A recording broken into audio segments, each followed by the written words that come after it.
주님께서 여러분과 함께 마르코가 전한 거룩한 복음입니다. 주님 영광 받으소서. 그때 예수님께서 제자들과 함께 가이사랴 필리피 근처 마을을 향하여 길을 떠나셨다. 그리고 길에서 제자들에게 사람들이 나를 누구라고 하느냐 하고 물으셨다. 제자들이 대답하였다. 지뢰자 요한이라고 합니다. 그러나 어떤 이들은 엘리야라 하고 또 어떤 이들은 예언자 가운데 한 분이라고 합니다. 예수님께서 다시 그러면 너희는 나를 누구라고 하느냐 하고 물으시자 베드로가 스승님은 그리스도이십니다 하고 대답하였다. 그러자 예수님께서는 제자들에게 당신에 관하여 아무에게도 말하지 말라고 엄중히 이르셨다. 예수님께서는 그 뒤에 사람의 아들이 반드시 많은 환난을 겪으시고 원로들과 수석사들과 율법 학자들에게 대척을 받아 죽임을 당하셨다고 사흘 만에 다시 살아나셔야 한다는 것을 제자들에게 가르치기 시작하였다. 예수님께서 이 말씀을 명백히 하셨다. 그러자 베드로가 예수님을 꼭 붙들고 반박하기 시작하였다. 그러나 예수님께서는 돌아서서 제자들을 보신 다음 베드로에게 사탄아 내게서 물러가라. 너는 하나님의 일은 생각하지 않고 사람의 일만 생각하는구나 하며 꾸짖으셨다. 예수님께서 제자들과 함께 그들을 가까이 부르시고 그들에게 말씀하셨다. 누구든지 내 뒤를 따르려면 자신을 버리고 십자가를 지고 나를 따라야 한다. 정녕 자기 목숨을 구하려는 사람은 목숨을 잃을 것이고 나와 복음 때문에 목숨을 잃는 사람은 목숨을 구할 것이다. 주님의 말씀입니다. 그리스도님 찬양합니다.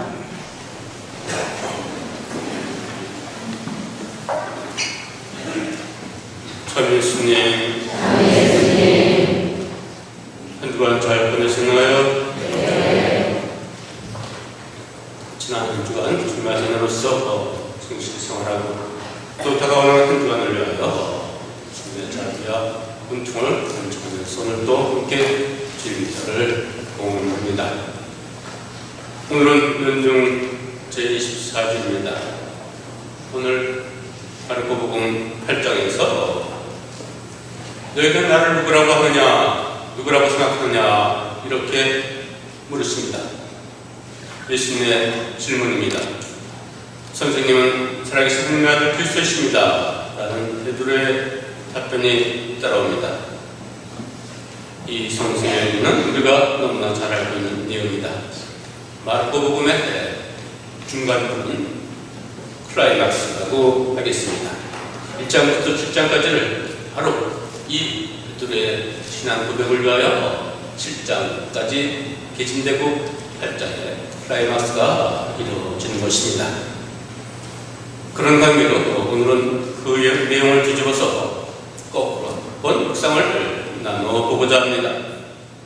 즉 우리가 예수님께 각자 여쭤보도록 하겠습니다. 각자가 주님께 주님은 나를 누구라고 생각하십니까? 이렇게 여쭤보십시오. 주님은 나를 누구라고 생각하십니까? 주님께서 과연 무엇이라고 말씀하십니까? 귀 기울여 보십시오. 조금씩 차이가 있을지 모르지만 내용들을 종합하는 주님의 응답은 나는 너를 내 자녀로 부르고 삼았다. 나는 너에게 한 나라의 열쇠를 주겠다. 나는 너에게 내 삶의 열쇠를 주겠다. 그러므로 너는 누구냐? 너는 너 자신이다. 이런 말씀이 아닐까 싶습니다. 그러면 주님, 그분은 우리에게 어떤 분이신가? 이런 말씀을 들려주시는 주님. 첫째로 주님은 이렇게 우리를 있는 그대로 인정해 주시는 분, 받아주시는 분입니다. 우리를 조건 없이 온전히 받아주시는 분. 그러므로 진실한 자신, 참된 자신으로 돌아가게 해주신 분이시다 하는 이야기입니다. 사람이 살아가며 겪는 어려운 여러 가지가 있겠습니다. 그 중에 절실한 하나의 문제는 무엇인가? 외로움의 문제, 고독의 문제입니다. 그 누구도 나 자신을 있는 그대로 받아줄 수가 없는 것입니다. 혼자 살아서 외로운 것이 아니라 부모와 함께 있어도, 친구와 함께 있어도, 부부와 함께 있어도 서로를 있는 그대로 받아줄 수가 없다는 한계 때문입니다. 그러니 사람이란 신분과 연령과 성별을 떠나서 남녀노소 누구나가 살아가면서 외로움을, 고독을 느끼며 살아가게 마련인 것입니다. 그러나 참된 사랑이란 상대방을 있는 그대로 수용할 수 있어야 하고 받아들일 수 있어야 하는 것입니다. 진실한 사랑만이, 참된 사랑만이 상대방을, 사람을 변화시키고 성숙을 가능하게 해줄 수 있기 때문입니다. 주님은 바로 이러한 인생의 문제를 풀어주시는 사랑의 그 사회자 스승이십니다. 때문에 사람 누구나 언제나 있는 그들의 모습을 받아주시는 주님 안에 삶의 뿌리를 두어야 합니다. 건강한 삶이, 희망찬 삶이, 보람된 삶이 바로 거기에 있습니다. 우리 신앙은 바로 주님 안에 이러한 복된 삶을 살아가는 사람들입니다. 둘째로, 그러기에 주님은 또한 우리에게 자유를 선사해 주시는 분입니다. 하늘나라의 열쇠를 되도록이만 주신 것이 아닐 것입니다. 실상 알고 보면 우리 모두 각자에게 주신 것입니다. 문제는 우리가 그것을 사용하느냐 하지 않느냐에 있는 것입니다. 그 하늘나라의 열쇠는 곧 우리 삶의 열쇠이기도 합니다. 내 삶의 열쇠입니다. 내 삶을, 내 생활을 어떻게 풀어가느냐 하는 것은 바로 누구에게 달려 있습니까? 바로 우리 각자에게 달린 문제가 아니겠습니까? 이 문제 열쇠는 바로 우리 손에 달려 있는 것입니다. 이렇듯 자유로운 삶을 선사해 주신 분, 그분이 우리 주님이십니다. 남편이 아내가 보기 싫은데 어떻게 하느냐? 며느리가 시부모가 보기 싫은데 어떻게 하느냐? 친구와 싸우는데 어떻게 하느냐? 사업의 실패로 희망이 없어 보이는 현실인데 어떻게 하느냐? 여러 가지 삶의 문제들이 있습니다. 이렇게 사는 차라리 주는 것이 낫다 싶은 상황에서 어떻게 하면 좋겠느냐? 크고 작은 삶의 문제와 상황이 있습니다. 그러나 땅에서 매면 하늘에서도 매고 땅에서 풀면 하늘에서도 풀렸을 것이라고 말씀하셨습니다. 주님은 우리에게 전권을 주셨습니다. 모든 문제에 우리 손에 그 열쇠를 맡겨주셨습니다. 그리고 우리가 극복할 수 없는 시련은 주시지 않는다고 하셨습니다. 또 하나님의 주시는 미래는 언제나 새로운 것입니다. 미래는 희망의 시간입니다. 여기 미래가 희망으로 다가온다는 내용과 관련하여 인터넷에서 좋은 이야기 하나를 짤막히 해드리겠습니다. 희망을 생각하는 이야기. 이 이야기는 지하철에서 본 너무나도 황당한 아저씨 이야기입니다. 집에 가려고 지하철 1호선을 탔습니다. 인천행이어서 자리가 많았습니다. 자리에 앉아있는데 신도림쯤에서 어떤 아저씨가 가방을 들고 탔습니다. 왠지 분위기가 심상치 않더군요. 아저씨는 헛기침을 몇 번 하더니 손잡이를 양손에 잡고 가방을 내려놓고는 이야기를 시작하는데 이제부터는 그 아저씨 한 말 그대로 옮깁니다. 자, 여러분 안녕하십니까? 제가 이렇게 여러분 앞에 나선 이유는 가시는 길에 좋은 물건 하나를 소개해드리고자 이렇게 나섰습니다. 자, 플라스틱 머리에 솔 달려 있습니다. 이것이 무엇일까요? 칫솔입니다. 이걸 뭐 하려고 가지고 나왔을까요? 팔려고 나왔습니다. 얼마일까요? 1,000원입니다.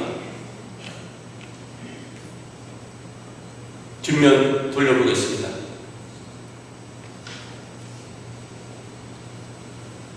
영어로 써 있습니다. 무엇이라고? Made in Korea. 이게 무슨 뜻일까요? 수출했다는 것입니다. 수출이 될까요? 안 됐을까요? 망했습니다. 자, 그럼 여러 어디 하나씩 돌려보겠습니다. 그리고 아저씨는 칫솔을 사람들에게 돌리더군요. 사람들은 너무 황당해서 웃지도 않았죠. 그런데 칫솔을 다 돌리고 나서 아저씨는 다시 말을 합니다. 자, 여러분, 여기서 제가 몇 개나 팔 수 있을까요? 여러분도 궁금하시죠? 저도 궁금합니다. 잠시 후에 알려드리겠습니다. 그래서 저는 과연 칫솔이 몇 개나 팔렸는지 궁금했습니다. 결국 칫솔은 4개가 팔렸고 아저씨는 다시 말을 시작하는데, 자, 여러분, 칫솔 4개 팔았습니다. 얼마 벌었을까요? 팔아서 4,000원 벌었습니다. 제가 실망했을까요? 안 했을까요? 네, 실망했습니다. 제가 여기서 포기할까요? 안 할까요? 절대 안 합니다. 바로 다음 칸으로 갑니다. 하면서 아저씨는 가방을 들고 유유히 다음 칸으로 가더군요.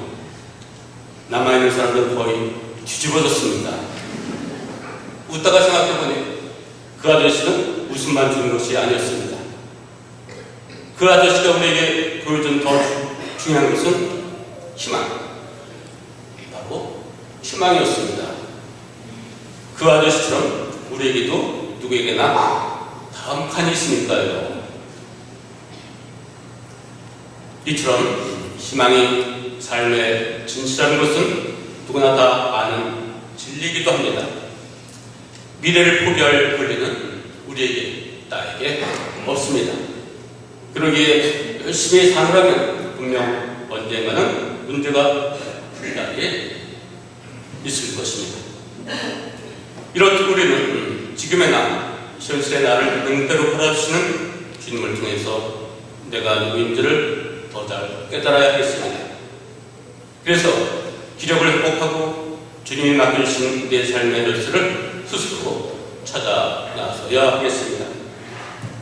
우리 모두 신앙으로서 오늘도 주님 대전에 감사와 찬미의 뜻을 보내고 다시 희망찬 한 주간을 맞이했으면 좋겠습니다. 잠시 묵상합시다.